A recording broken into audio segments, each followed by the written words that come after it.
Bonjour et bienvenue sur French with Jeanne, un podcast en français pour les étudiants de français.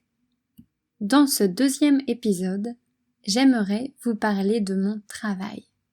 Allons-y. Je suis professeur de français pour les étrangers.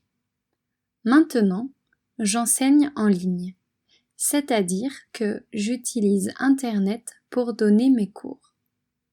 Je me connecte à mes étudiants grâce à Skype et j'utilise des documents Google pour créer des activités. Ce que j'adore dans mon métier, c'est qu'il n'y a rien de monotone. Commençons par mes étudiants.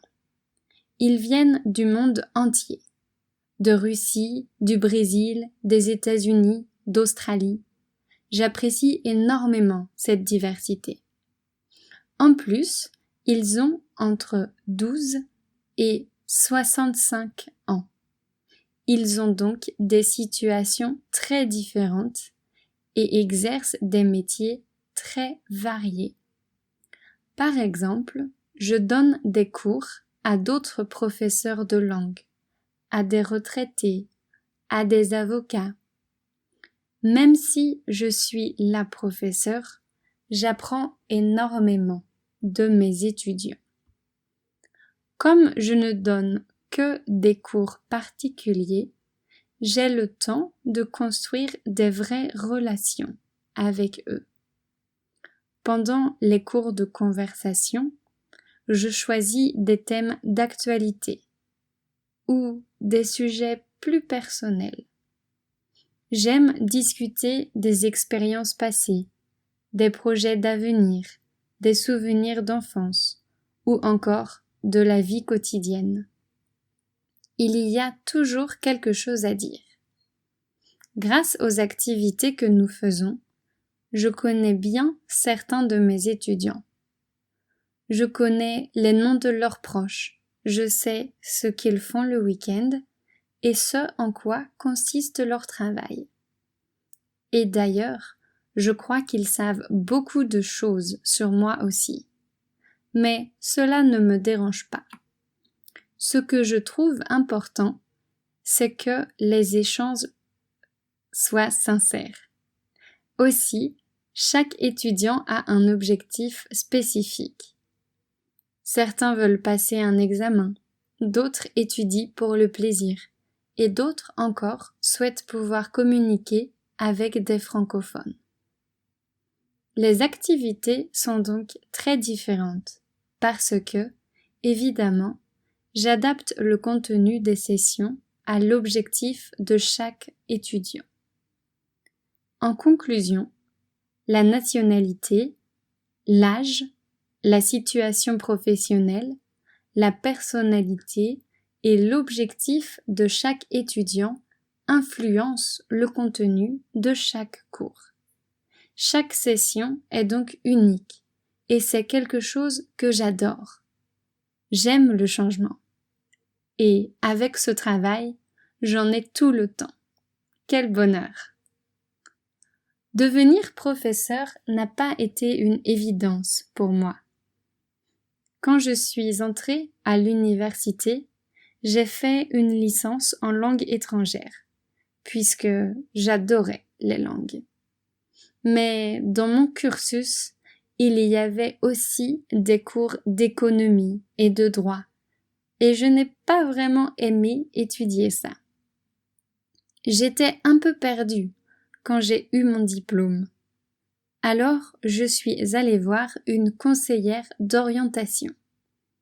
C'est une personne qui fait passer des tests de personnalité pour voir quel métier pourrait correspondre à quelle personne.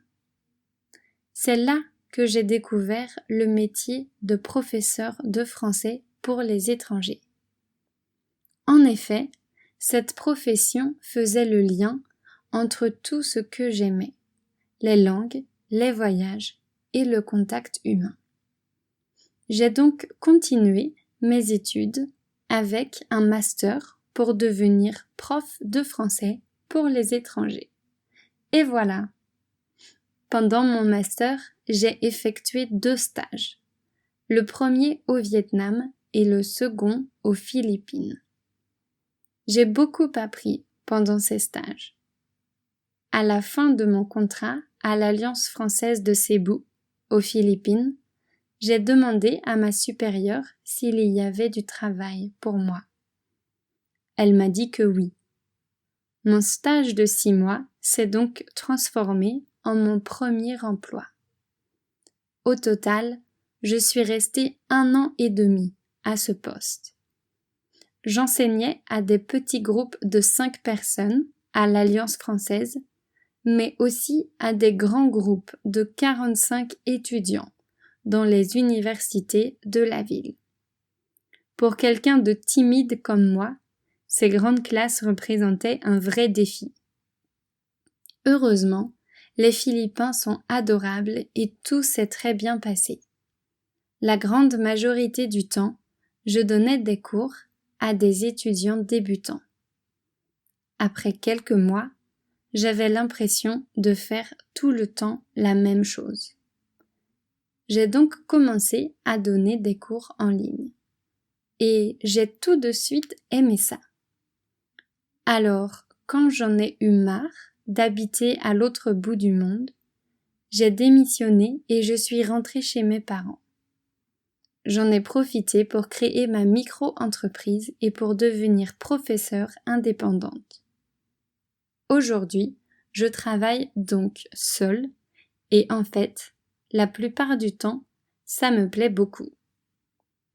Travailler seule me permet de tout gérer moi-même. Je décide de mes horaires et des prix de mes cours. En plus de ça, je peux travailler de n'importe où, à condition d'avoir mon ordinateur et une bonne connexion Internet. Cette liberté est très précieuse à mes yeux. Bien sûr, il y a aussi des inconvénients. Mais dans l'ensemble, c'est une expérience extrêmement positive. Je suis sans cesse à la recherche d'amélioration. Je rencontre des personnes très intéressantes. Chaque journée est unique. Tous ces paramètres font que j'aime beaucoup mon travail. Merci pour votre écoute et à très bientôt pour le prochain épisode.